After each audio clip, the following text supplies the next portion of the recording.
AI agents are everywhere, automating tasks and making decisions at machine speed. But agents make mistakes. Just one rogue agent can do big damage before you even notice. Rubrik Agent Cloud is the only platform that helps you monitor agents, set guardrails, and rewind mistakes, so you can unleash agents, not risk. Accelerate your AI transformation at Rubrik.com. That's RUBRIK.com. So my speaking career started 2013, 2014. So like I said, I served on the board of the Black MBA and some other associations. So kind of being in that leadership roles encouraged me just to speak, right? Speak on behalf of the organizations. And then I wrote my book, Network, Navigate, and Nurture, because I wanted to be a professional speaker. And I knew the book was going to be the quickest way and put me in better position to charge. So that's what I did. And sit back and relax and get ready for another exclusive episode of the Online Marketing Secrets Podcast with Lopez. This episode is brought to you by ERC. Let me ask you a question. Do you have a business? If you have a business, you need money. So, did you have a business during the pandemic with 5 or more employees? If so, you might be leaving money on the table. All you got to do is go to my website at lopezlasane.com, and at the top of the website, click the tab that says Get Money Back. And the best part about this, it only takes 10 minutes for you to see if you're qualified for this money. So don't wait. Go to my website, lopezlasane.com, and click on the tab that says Get Money Back. And you're going to get this money for your business, and you can thank me later. Ladies and gentlemen, welcome to another episode of the Online Marketing Secret Podcast. I'm your host, Lopez. So like and share this episode. If you want to know about marketing, if you want to learn marketing, if you want to become an expert in marketing, if you want to start a company, this is the episode for you today. You're going to love this. Today, I have a wonderful guest. She's an award-winning, inclusive marketing expert. She's the founder of Line 25 Consulting. She trains and consults with organizations on how to create diverse and inclusive marketing strategies. She's a recipient of the Courageous Marketing Leader and Houston Business Journal's Diversity in Business Awards with her efforts created the African-American Marketing Association. She's been featured in the Wall Street Journal, Entrepreneur Magazine, eMarketer, PR News, and Forbes. And she also has a podcast called Marketing for the Culture, powered by AAMA. My special guest today is Michelle Gomez. Welcome to the show.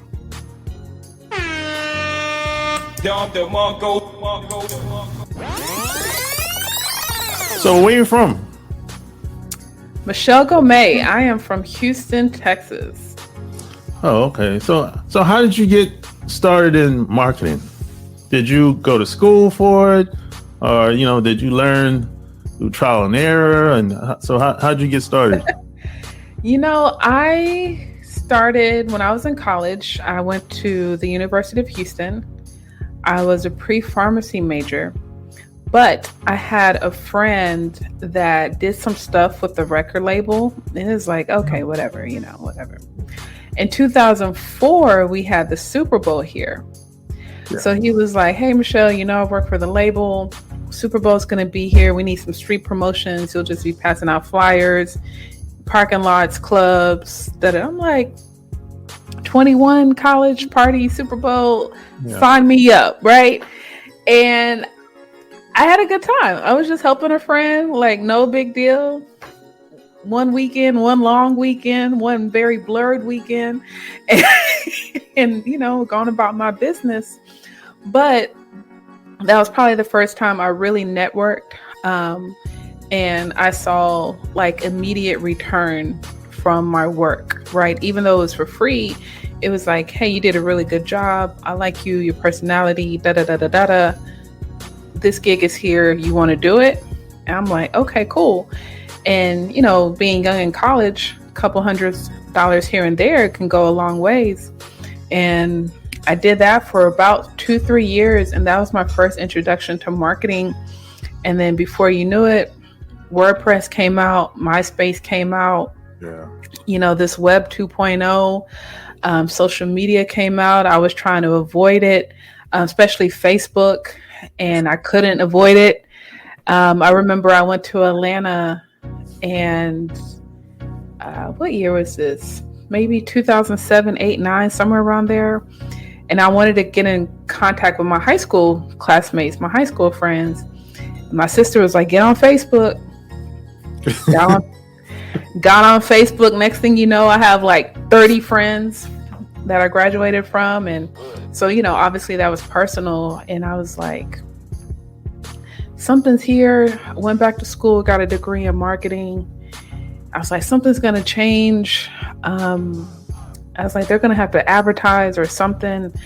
And then the biggest dilemma was baby boomers, and at that time I'm like, okay, people that have been in business, they're like 45, 50 years old. They've been in business for at least 7 to 10 years.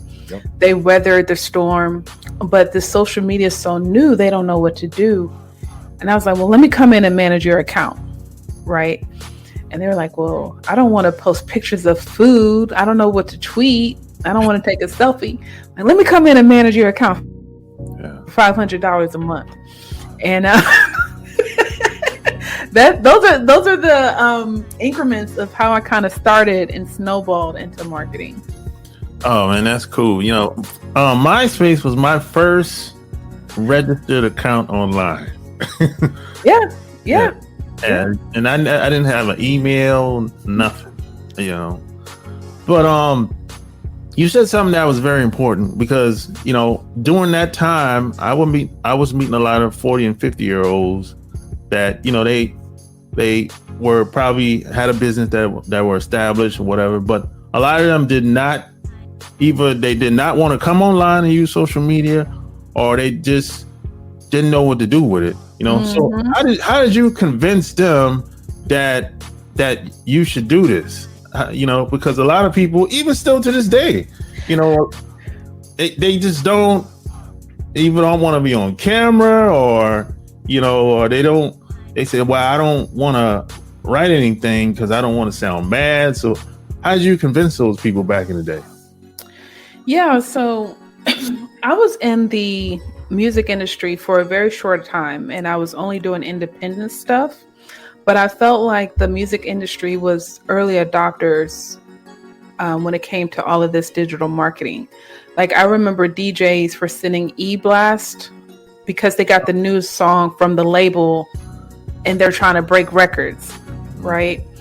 And then you're going on social media, at least for, what I was following, it was only music artists, DJs and artists promoting music. So it was like, when I translate that into business, I was like, you don't know what to post because you're not creating content. You don't know what to promote, right? And at that time, when we think about marketing and promotions, it was like, maybe you have a website, maybe you have a little flash on your website, a brochure, business cards, right? So I'm like, you have the content. We just got to take all of these traditional publications and translate that on these digital platforms. Your list of services. Okay, now we need to share that online, right? Yeah. Right. Now we need to make you the expert. And a lot of this stuff too, I was way ahead of my time because, one, I was really young and the landscape was so new. But I remember reading, I think it was a PR book and I was reading Guerrilla Marketing. Mhm. And it was early signs of thought leadership. Like, how are you going to be the expert, right? And the theme of all of this stuff, and even today, you got to promote yourself in such a way that you're top of mind. Yeah. Right. So the thing is, I always say this, is like, you can't read, if you can't read the label from inside the bottle, right? And that's the business owner. So when you have someone like me, and keep in mind, this was 10 plus years ago, it's not even, it wasn't competitive. So I can come in, I'm young, I'm talking the right thing. So it sounds real good right now. This is like pre-scammers. Like, yeah, tell me about it. So, I do good business, but everything was so new. So it was like, I'm teaching you and I'm doing the work for you. So it's like, how can you say no to that? But you still have skeptics because it's just so new. And it's like, I don't know. And then it grew, right? Because Instagram came up and now things are visual.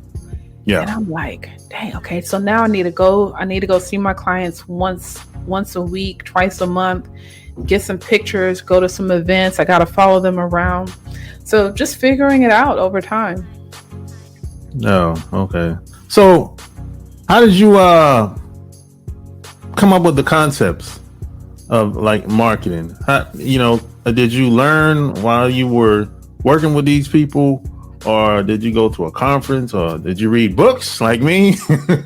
Yeah, so I've always been a reader, even when I didn't like it. It was a couple of different things, right? So one, lots of times we have content, but because we do it, we don't think nothing of it. It's like, oh, I did it, I'm moving on to the next thing, right? Once again, your website, brochures, whatever the case may be. From there, I would just literally, anytime I had a conversation with the client, I would just record it. I would record it, take notes. I worked with someone that was running for office, which was very interesting because he's literally a talking head, right? You're running for office, so you're making your rounds across town. You're always doing speeches. You're doing interviews. So there was a lot of built-in content from there. That was a little bit easier because it's like he actively had to convince people for a certain amount of time. Very insightful process. Will never work on politics again. I thought you enjoyed it. I was about No. It's too many. What was it? Too many people to deal with? Yeah, it's a lot of moving pieces. And I mean, it's anything with life, but I also think it's just tough. And then I think the person I work with, he ran a really good, clean campaign, but it's just, everything's tough. But for me, it was just a different kind of tough. Yeah. It's a different type of gritty. It's just different. It can be a dirty game sometimes. Yeah. It's not like promoting a business. It's like, it's completely different. People can say anything, and then you have to combat a message against what they said. I can only imagine. I don't know if I'm a marketer or I'm crisis communications. I'm not Olivia Pope. I didn't. Exactly. I can only imagine. So how did you I guess transition into the African-American Marketing Association? How did that come about? Yeah, so in 2013 is when I had the initial idea. Someone passed it along to me, but I was just too new, too green. So here in Houston, Texas, at that time, we had about 20 Black professional associations. Some of them are national. So you have Black MBA, you have Black Engineers, Society of Black Engineers, accountants, educators, etc.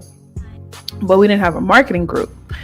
And I remember when someone told me, I went to Google Black American, African-American marketers, nothing would come up.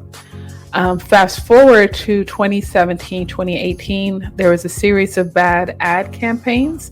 I think we suffer from two things, either lack of representation or misrepresentation. And these ads are going up, and I'm like, who's approving this? Like, this is very demeaning to the Black community. Like, how did this get approved? Yeah. And just having all of these questions, and I'm like, where are the Black marketers? Are we talking to each other? Are we going through the same thing in business, work?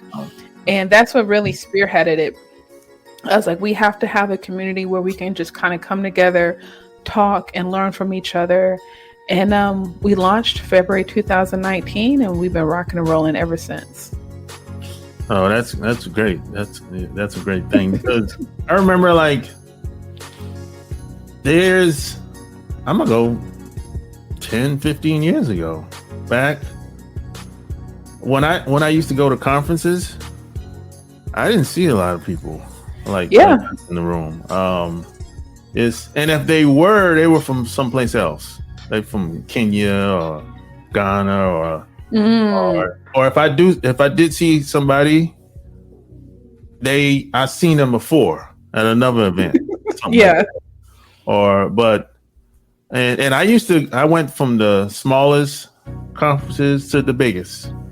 It's always a handful of us in the room. It's not a lot, So, and a lot of that has to do with, I think a lot of people were just so busy being busy, and a lot of people they didn't know that events like this existed too, and plus a lot of people didn't understand that what I was doing could help them.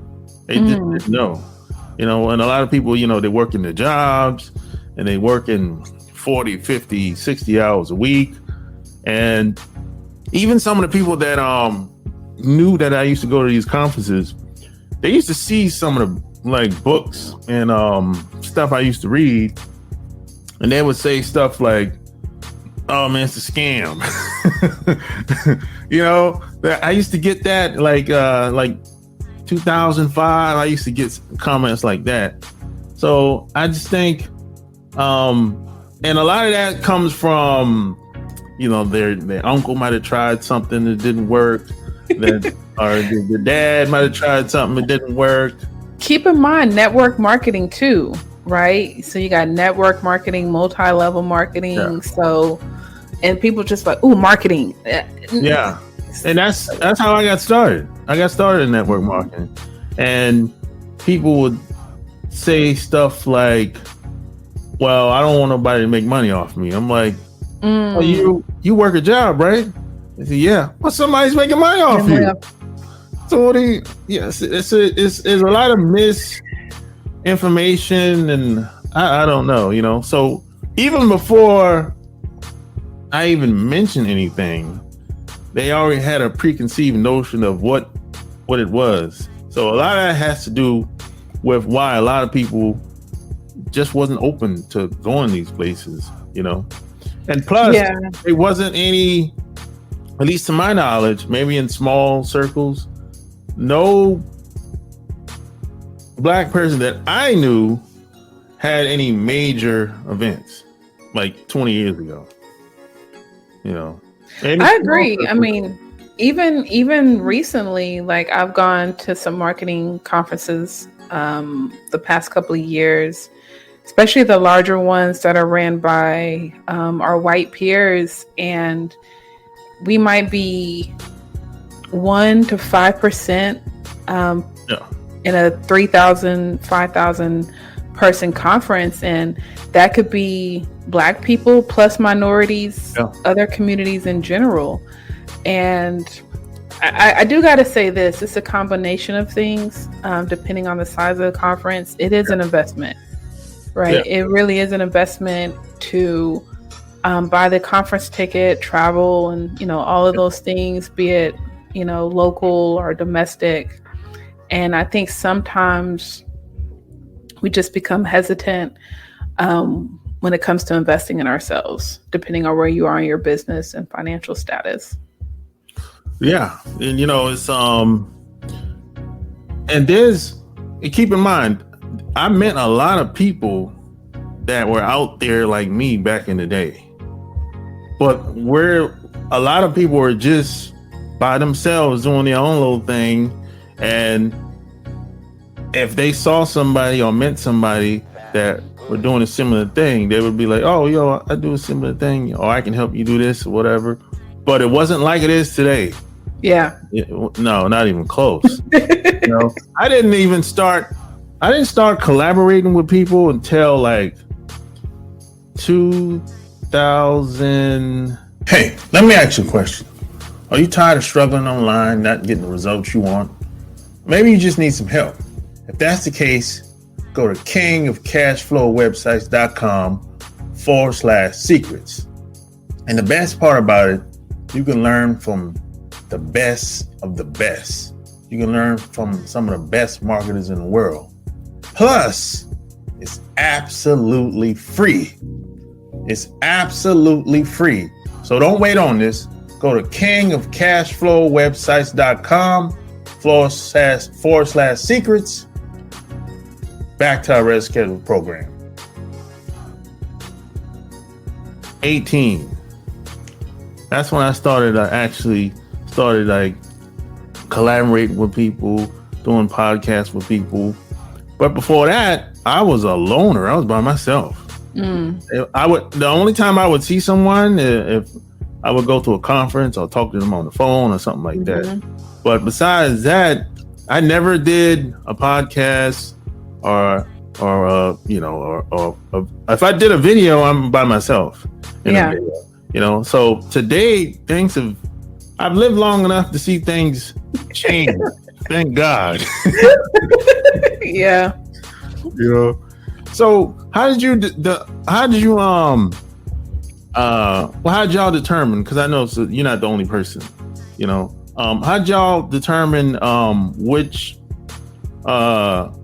I guess how to structure your education and your events and stuff like that? For the association? Yeah. Okay. So we say AAMA for short. And for me, when I had the vision, AAMA is pretty much a hybrid of the Black MBA and AAMA, the American Marketing Association, right? Okay. And I sat on the board of the Black MBA, and I've done other leadership roles and programs. So my thing was, okay, how can we have once a month one professional development meeting? There's plenty of marketing topics to discuss and people to speak on it. So there's never a shortage in that. Some networking and community service.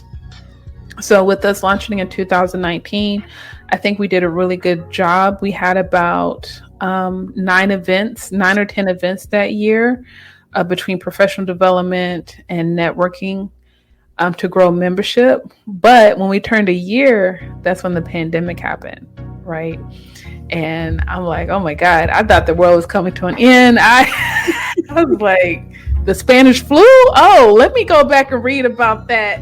Because I know in 10th grade they try to tell me, but what happened? Well, how was your experience in Houston? Because I was in Atlanta at the time, and they shut the whole city down. Yeah. So did the similar thing happen there? Yeah, I remember. I think it was a March 13th or March 16th. Yeah. It was a Monday or a Tuesday, one of those days. And I remember we had just got a new board. We were supposed to have our meeting that day. And my boss, like, you're hearing stuff on the news and it's like, Yeah. And my boss was like, everyone go home. It was like late afternoon. It was like, you get off at 5, but it's already like 3 or 4 o'clock. So it was like, everyone go home. And he was like, we'll go to the grocery store first. Like, everyone can go, but make sure you go to the grocery store first. And it was just chaos. Traffic's already bad. It's just worse. The grocery store is crazy, and I'm trying to message my brand new team. I barely know these people, and I'm just like, our meeting's canceled. I'll give you details later, you know. Like, and I was okay, but yeah, the city shut down. So now you're trying to catch up on this news, and you know, you're not, the first couple of days you're not really working from home. It's kind of like you're on standby, just waiting for my boss to kind of give us some direction. But everything was so new. Yeah. Right. Everyone is just new to this situation. Yeah. And but I remember just driving around and I'm like, this is literally a ghost town. Yeah. I thought I was saved. Maybe I missed the rapture. Maybe I ain't gonna make it to hell. Yeah. I thought I got all the memos. Maybe I didn't. But it was really weird and spooky. Yeah. And I'm in Houston. It's like the third largest city. So like even the holidays has more traffic. You know, it was just weird. But I think it was for like 3-4 weeks. It was just completely silence. Yeah. And eventually things started to pick up and turn around. Yeah, it's sound like we had a similar experience. They called me. I was working at UPS at the time, and they actually called me when I was at home and said, "Hey, don't come in today." Oh wow! And I said, "Hey, don't call us. We'll call you when it's time for you to come back." I was like, "Oh, okay." So, probably like another 2 months went by, and that's when I started this podcast. Wow. Yeah, and then they said, "Hey, you can come in for 1 day, 2 days, 3 days," and I said, "Forget this crap." And that's when I moved to North Carolina. Oh wow! I moved to Charlotte after that. I think one of the things that I picked up on, the pandemic. I mean, we all go through stuff in life, but the pandemic really kind of tested who's a leader and who's not. Oh yeah, right. And even with that, there's only so much grace and forgiveness you can give people. But I didn't like how my employer handled the pandemic. I ended up leaving in August. Yeah. I mean, there were some other things before that, but it was just like, it was just. Yeah. And plus, when the pandemic happened, I pretty much prepared for stuff like that. Mm-hmm. Yeah. Mm-hmm. So when it happened, I was like, okay, if I'm not working there no more, I'm good. We can go back to North Carolina. You know, that's because I'm like, I have enough money, so money ain't the problem. Yeah. You know, now I might not be able to.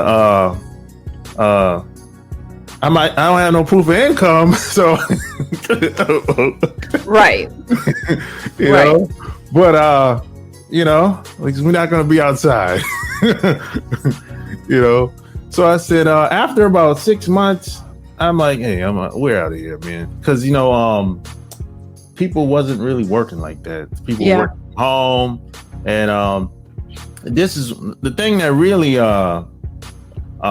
shocked me is on 85 was clear. The only person that was on 85 was me at night, and I was like, I've never seen nothing like this before. Yeah, it was interesting. I remember I was literally interviewing for jobs that February and March. Like I said, some stuff happened with my employer in December. So December was kind of shaky, obviously, with the holidays. And I was interviewing. I had great momentum with these interviews and then just flatline. Yeah. Yeah. A lot of places wasn't, if they were hiring slow. And if they did hire, if they thought about hiring you, it just didn't go anywhere. Yeah. Yeah, those were some weird times, man. Yeah. So how did you begin speaking?